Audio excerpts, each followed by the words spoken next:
எல்லோருக்கும் பணிவான வணக்கம். நம்முடைய ஐயா நமச்சிவாயா சேனலிலிருந்து அடியேன் இன்று தினமொரு திருக்கதையில் திருவண்ணாமலையில் அருணாச்சலேஸ்வரர் ஆலயம் ராஜகோபுரத்தை கட்டியவர் வல்லாள மகாராஜா. அந்த வல்லாள மகாராஜா என்ன செய்கிறாருன்னா, ராஜகோபுரத்தை கட்டி முடிச்சுட்டு அண்ணாந்து பார்த்துட்டு, ஆஹா, நம்மளால் மட்டும்தான் இப்படி ஒரு கோபுரத்தை கட்ட முடியும், எவ்வளோ உயரமான கோபுரம் கட்டியிருக்கோம் அப்படின்னு கர்வமாக நினைக்கிறார். நினச்சிட்டு இதை போல் வேறு யாராலையும் கட்ட முடியாது, சாமி இதில் உள்ளே வந்தார்னா அப்படி இருக்கும் அப்படின்னு நினைக்கிறார். உடனே நினச்ச அன்னைக்கு இரவு சாமி அவருடைய கனவுல போயிட்டு, இந்த கோவிலை இவ்வளோ இதுவாக கட்டினியே, அவ்வளோ கர்வமாக பேசுகிறியே, இனிமேல் நான் உன்னுடைய கோபுரத்தை பயன்படுத்த மாட்டேன், நான் உள்ளே வழியாக வெளியே வர மாட்டேன், உள்ளவும் போக மாட்டேன் அப்படின்னு சொல்லிடுறாரு. திடுக்குன்னு எழுந்து பார்த்துட்டு கனவுல சொன்னதை நினச்சி அழுகுறாரு. சாமி, நான் தெரியாமல் சொல்லிட்டேன்,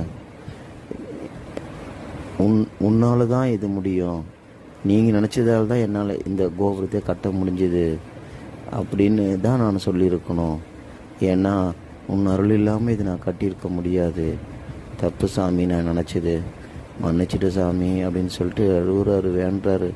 நீ பயன்படுத்திக்க சாமி, நீ வரணும்னு போகணுன்றதுக்காக இந்த கோபுரத்தை கட்டினேன் அப்படின்னு அழுகுறாரு. உடனே சாமி அவருடைய கனவுல தோன்றி, அன்றைக்கி மறுநாள் கனவுல தோன்றி,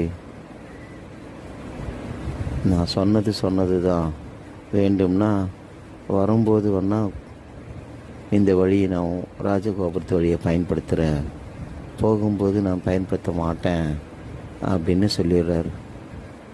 நன்றி சாமி, ஒரு முறையாவது பயன்படுத்துகிறேன்னு சொன்னீங்களே, ரொம்ப நன்றி சாமின்னு சொல்லிட்டு சாமியை கனவுலேயே நன்றி சொல்கிறார் வல்லாள மகாராஜா.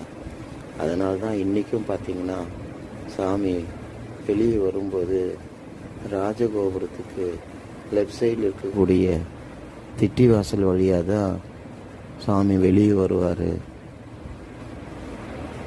போகும்போது தான் ராஜகோபுரத்து வழியாக உள்ளே போவார்.